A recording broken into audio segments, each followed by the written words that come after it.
El áspero motor de la retroexcavadora bramaba con saña cada vez que arremetía impetuoso contra los viejos árboles del jardín botánico.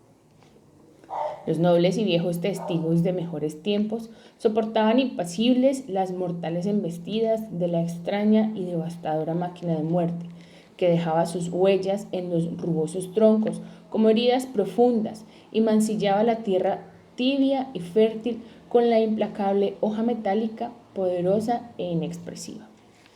Los vecinos, aturdidos e impotentes, no podían entender cómo la Secretaría de Agricultura daba la licencia a este dantesco espectáculo, del que afirmaban los ingenieros americanos que lo dirigían, dizque era para construir el futuro. Agregaban entusiasmados que el desarrollo exigía preparar el terreno para construir enormes tanques de almacenamiento de agua potable para el acueducto que el pueblo exigía. El americano sentía frente al brutal espectáculo que algo se moría en su interior.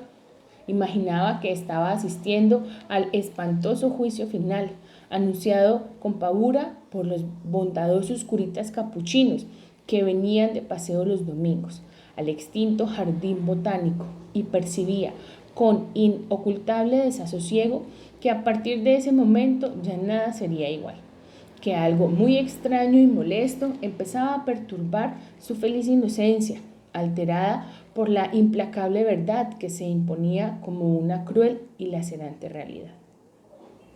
Dos amargas y gruesas lágrimas rodaron por sus pálidas mejillas, mientras abrazaba desconsolado a doña Rosita, la robusta esposa de don Jesús Roldán, quien se había refugiado en un rincón del vivero, sentada en los despojos de lo que antes fue un frondoso y robusto chiminango, que brindaba generoso la sombra de sus vastas y retorcidas ramas.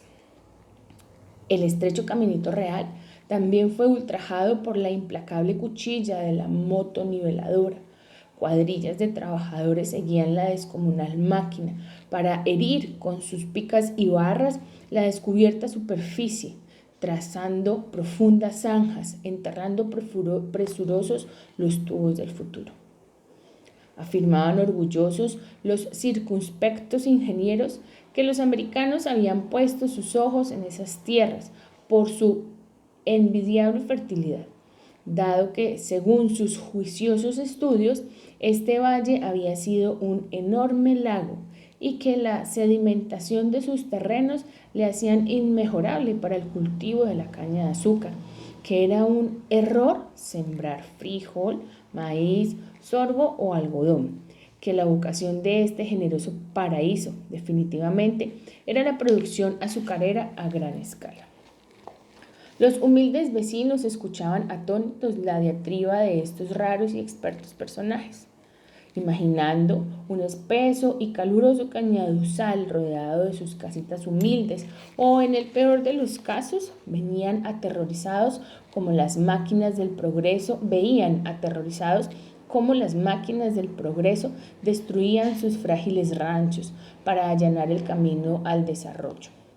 Aseguraban que la salvación de esas tierras era la alianza para el progreso que estaba ofreciendo generoso el gobierno americano y que iban a crear universidades y escuelas especializadas en agricultura para que los hijos de los labriegos fueran a las ciudades a aprender a manejar tractores y cultivar la caña con toda la técnica que exigían los americanos.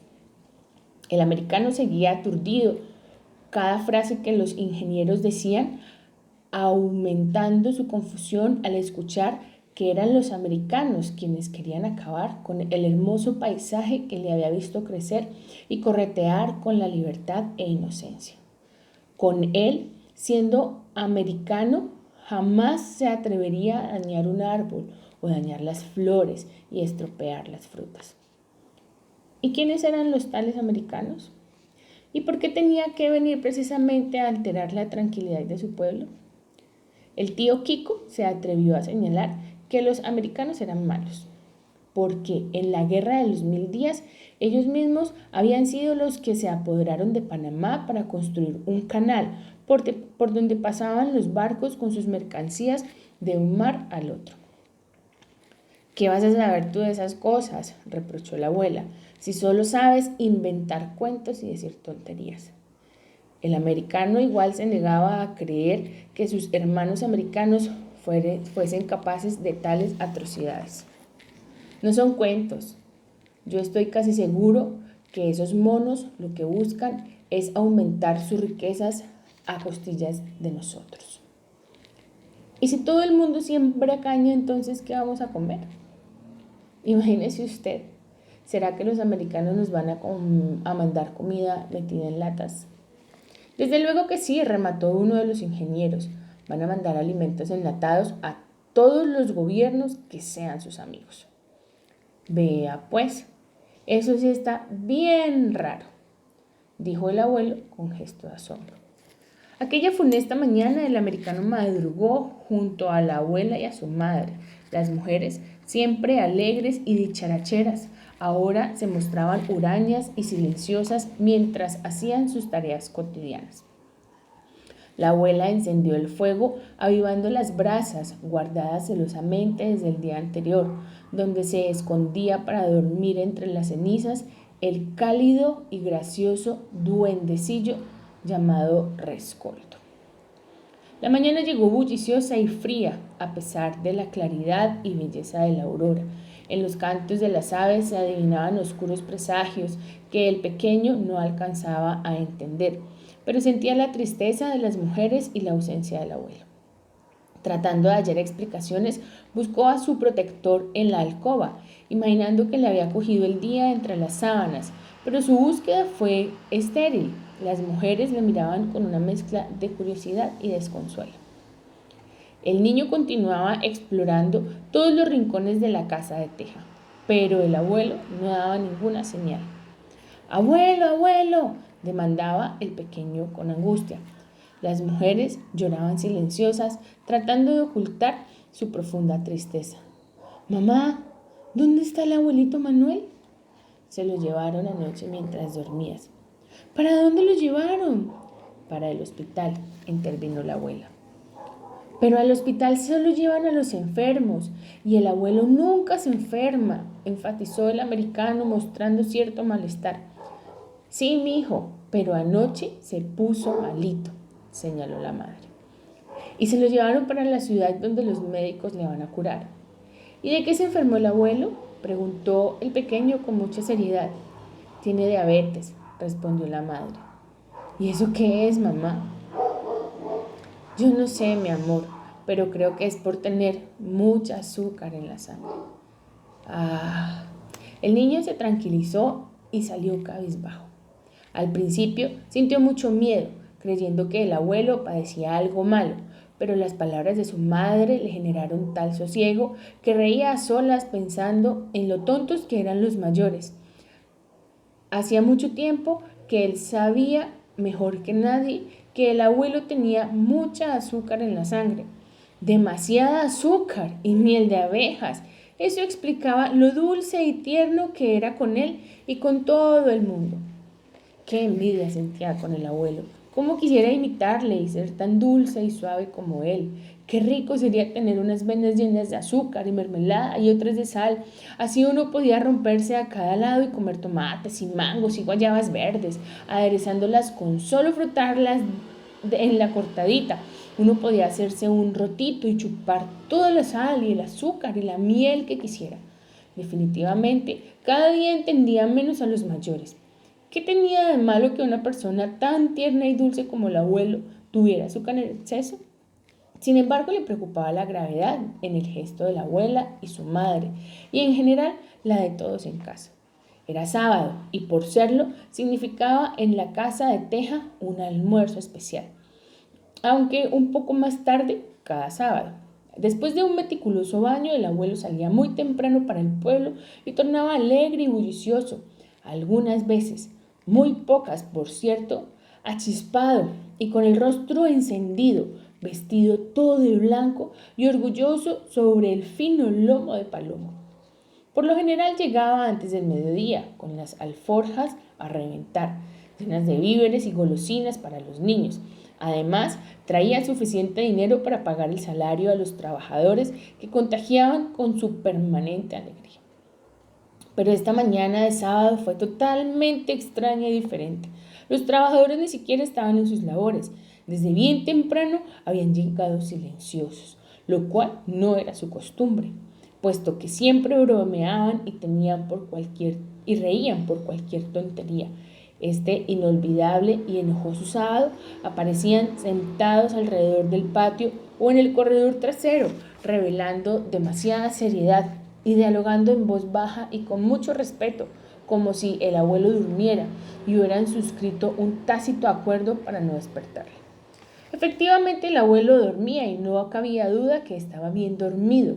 Decían que había caído en un coma diabético, del que nunca más volvió a despertar. El americano imaginaba que el coma era como un hueco profundo y oscuro al que su desafortunado abuelo había resbalado por un fatal descuido y se reprochaba no haber estado cerca para lanzarle una soga y rescatarle de tan insondable pozo.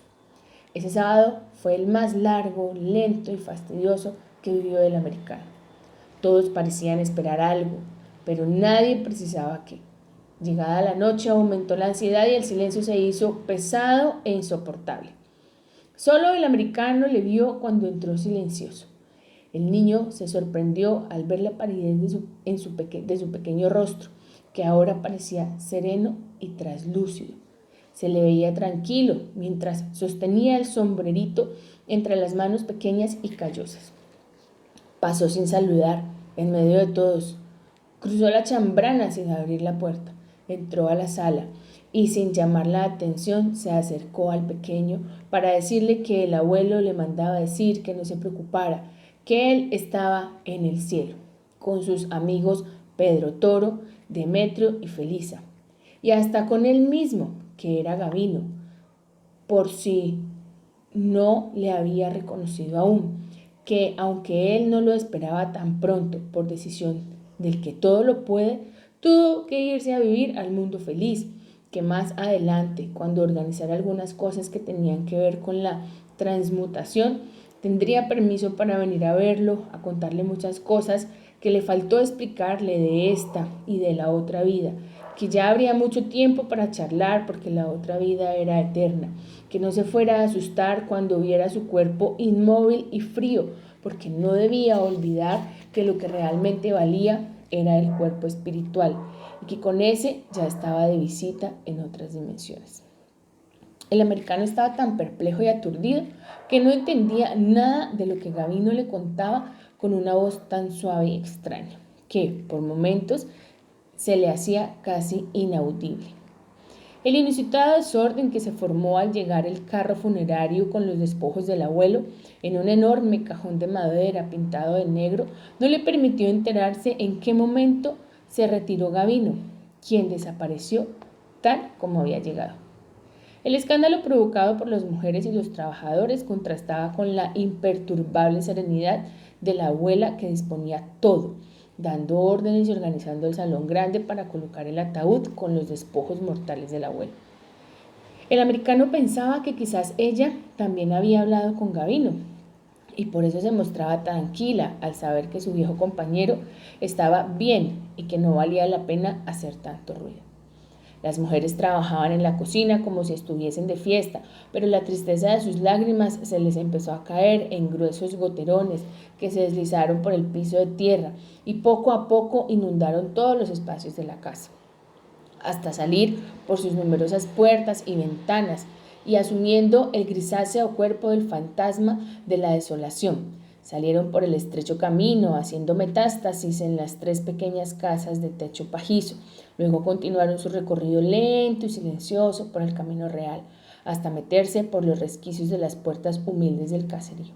Entonces la casa de teja se llenó de amigos y de personas extrañas que comentaban en voz baja las excelencias del abuelo.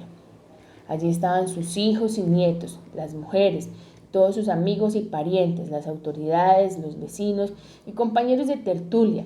Desde luego, también llegó cabalgando desde un pueblo vecino don Arturo Escobar, el mejor y más reconocido rezandero de la comarca. Don Arturo conocía todas las oraciones del mundo y las repetía a voz en cuello desde que pisaba el quicio de la puerta de todos los velorios.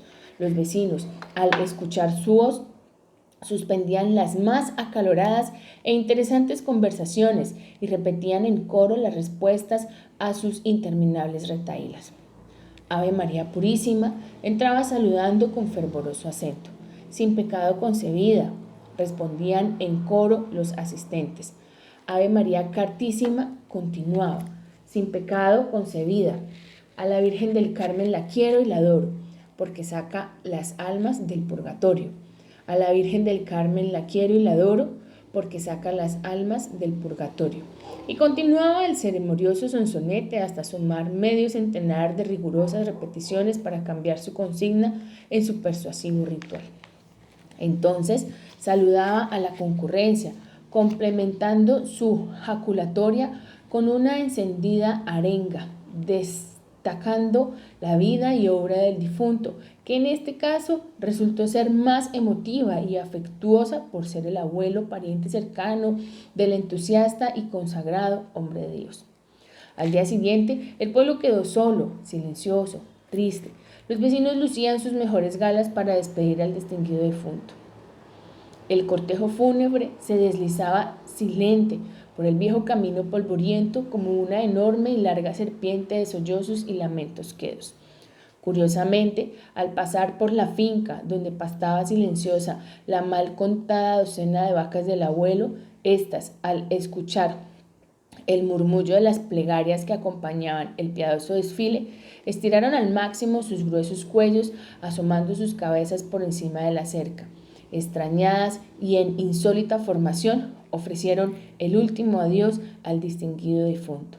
Las mujeres se santiguaban espantadas y los hombres no podían creer que estos irracionales también estuviesen sintiendo el duelo y despertaran y despidieran de forma tan original a su extinto dueño.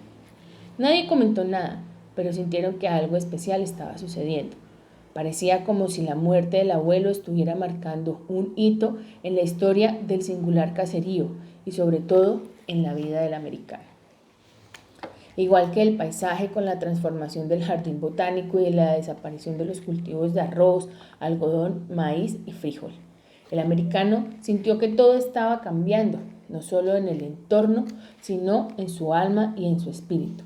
Aparentemente todo seguía igual, pero a partir de entonces su mundo fue distinto. Hasta el aire adquirió un olor diferente, espeso y desagradable.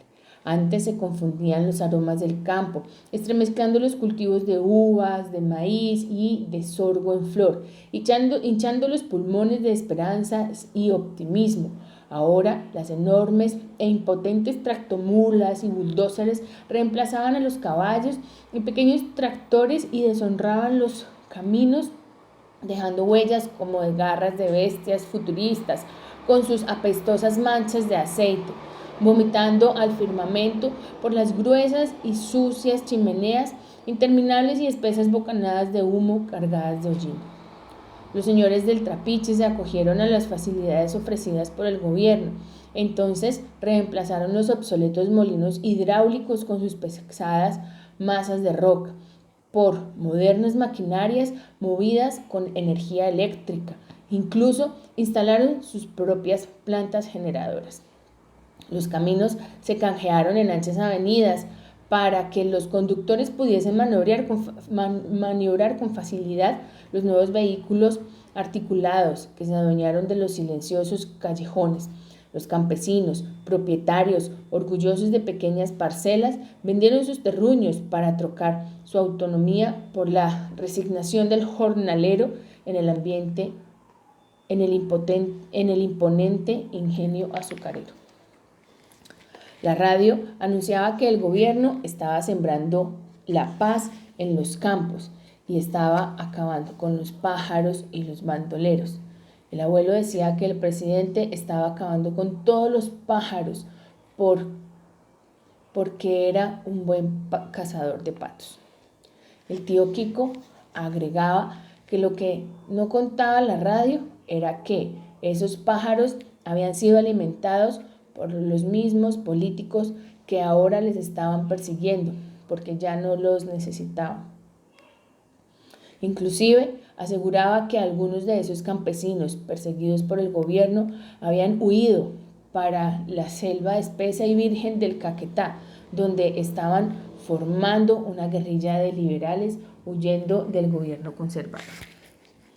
Casi sin que nadie se diera cuenta, la alegría colectiva del orgulloso caserío se diluyó en cruel y humillante servidumbre, por la cual, irónicamente, competían los jóvenes en su afán de trabajar con el ingenio y garantizar el patrocinio en las recién instaladas escuelas de oficios del Servicio Nacional de Aprendizajes, donde les enseñarían a manejar los tractores y hacer mantenimiento a las nuevas máquinas. Otros pocos, demasiado pocos, especialmente los hijos de los nuevos amos, ingresaron a las universidades recién creadas en la región, con el apoyo de un ambicioso plan de los americanos para formar ingenieros y doctores. Frecuentes y generosas inmigraciones de negros y nariñenses alteraron la minúscula población, trayendo nuevas y variadas costumbres, ajenas a la tranquila y de antaño tradicional vereda, iniciando una nueva etapa de desórdenes y algarabías, generalmente ocasionadas por los nuevos pobladores en sus carnavales y jolgoríos de fines de semana, acompañados de descontrolada ingesta de alcohol y rematadas con infaltables riñas callejeras y alteraciones del sagrado descanso en las mañanas de los domingos de mercado, que se vieron alterados por el destemplado sonido de los tocadiscos y las alborotaderas de los borrachos y sus alegres mujeres, llegadas misteriosamente de todas partes, para divertir la clientela en las improvisadas cantinuchas, diseminadas a lo largo del amplio y moderno callejón.